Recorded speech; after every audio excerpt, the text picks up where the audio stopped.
Before draft resolutions are voted on, most committees have an authors panel. The authors panel comes before the committee and they explain the contents of the draft resolution. The authors panel is usually comprised of the sponsors of the draft resolution.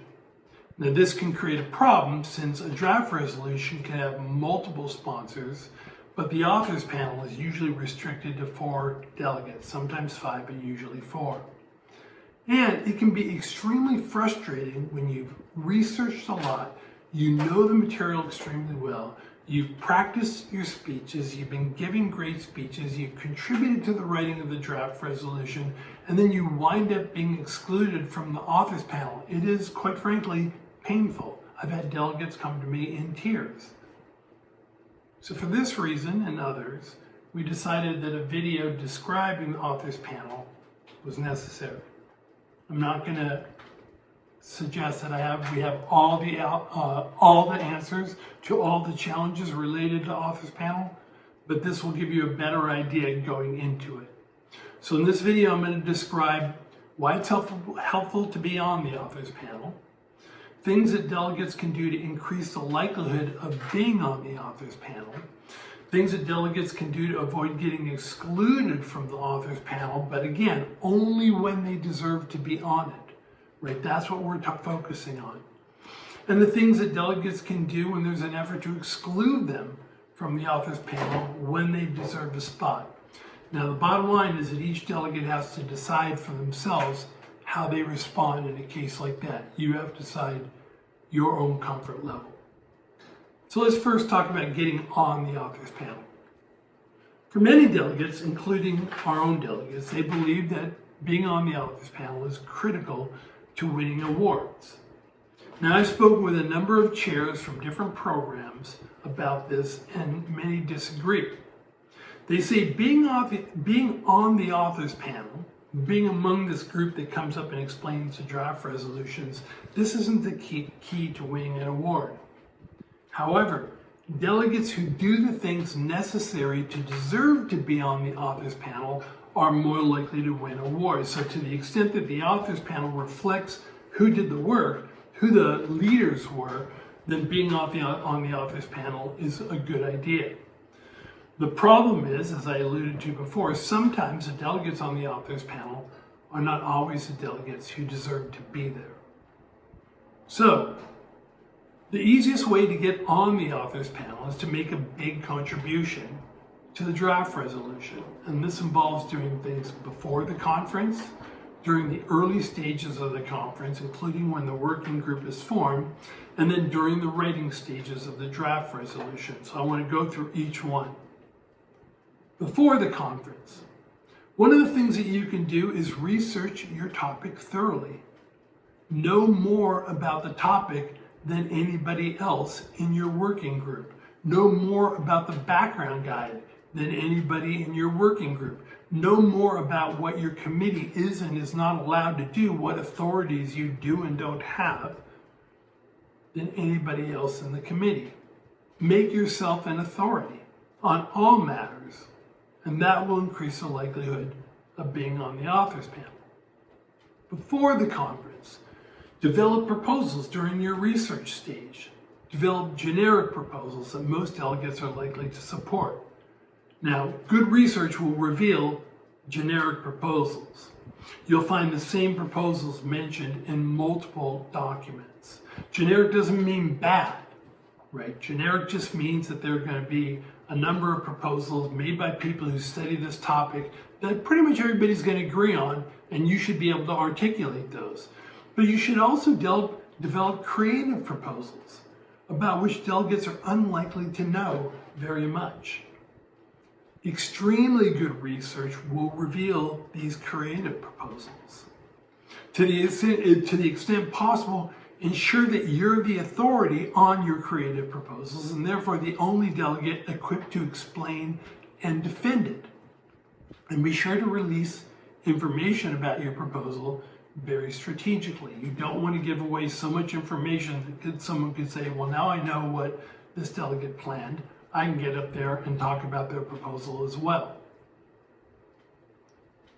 Although you can't bring pre-written draft resolutions to a conference, you can practice writing out your ideas in draft resolution form.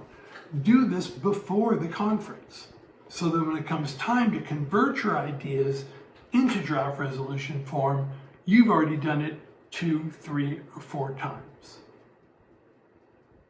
In the early stage of the conference, long before any discussion of the authors panel begins, right, because that'll usually happen in the later stages, once the working group starts to take shape, maintain a strong presence from the beginning.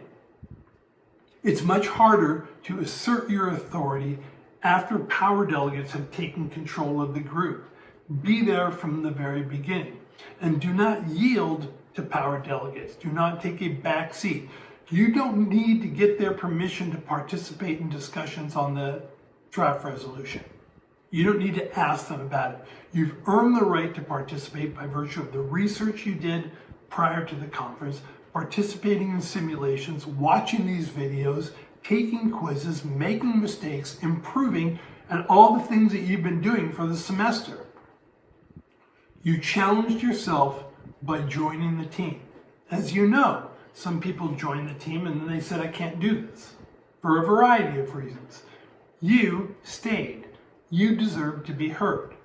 If they try to overpower you, call them out in a diplomatic way. Delegate, I've listened to your ideas and I appreciate them, especially your idea about whatever. And now I would like you to listen to my ideas, and I also want to hear from other delegates as well. If the diplomatic approach doesn't work, try what Rosa calls the Dick-lomatic Approach. Delegate, you've been talking for quite a while. I want to hear what other delegates have to say. Right? Then you can go back to diplomatic if need be. Also, during this stage of the conference, try to draw in delegates who are more reticent about participating. Ask them what they think. Get their ideas. Whenever possible, praise their contributions. That's the way you start to solidify a group and develop a group of delegates who are going to want to work with you. During the development of the working paper and the draft resolution, the important thing a delegate can do to secure a spot on the authors panel, as I said before, is to contribute significantly to the number of clauses, primarily the operative clauses. Being invaluable in the creation of the working paper and draft resolution increases the likelihood that you can successfully claim a spot on the authors panel. Now, this gets a little technical, so you don't necessarily need to trust the old guy on this, but the draft resolutions will mostly be written on Google Docs. If the color-coded revision history, there's a color-coded revision history, a feature that will color-code who wrote what by author, is turned on the Google Doc, you can show, it'll show what you've contributed to the paper. If somebody tries to delete your contribution, you will be able to retrieve it. You should be familiar with how to turn on this feature, and it's one of the ways that you can, the block can determine who goes on the authors panel. And it's not a bad idea to inform other delegates about this function. In fact, it might be a good idea to paste the directions about how to turn this function on the Google Doc. Don't accuse anybody of trying anything underhanded. Just note that in other conferences, delegates have complained about their sections being deleted and put it right on the document. If someone in your working group has a problem with you putting the instructions on the Google Doc about how to preserve everybody's contributions, that's a warning signal. That's somebody you need to look out for. That's somebody you should be concerned about. Additionally, as I suggested before, maintaining a positive rapport with all members of your working group, but especially the delegates who are making more minor contributions, is extremely important. Stand up for weaker delegates. Stand up for shyer delegates in the beginning in the face of stronger delegates when they're being talked over. It's important that you be the person, that you be the champion. And you can do this by delegating them time to speak when they're being quiet, or talked over if they make a proposal, right? Ask them questions about it. The more they feel trusted and respected by you, the more likely they'll support your inclusion on the authors panel if it comes down to the fact that you just say, hey, let's vote on it. Now, there are generally more weaker delegates than power delegates, but there's power in numbers. Lastly, be familiar with all aspects of the working paper or draft resolution, not just your operatives. During discussions, demonstrate your ability to defend multiple parts of the draft resolution. That's another way that you can demonstrate why it is that you deserve to be on the authors panel. Now, next I'm going to talk about what to do when the discussion about the authors panel begins. But it's all going to be predicated on the idea that you deserve a spot. You've earned a spot on the authors panel.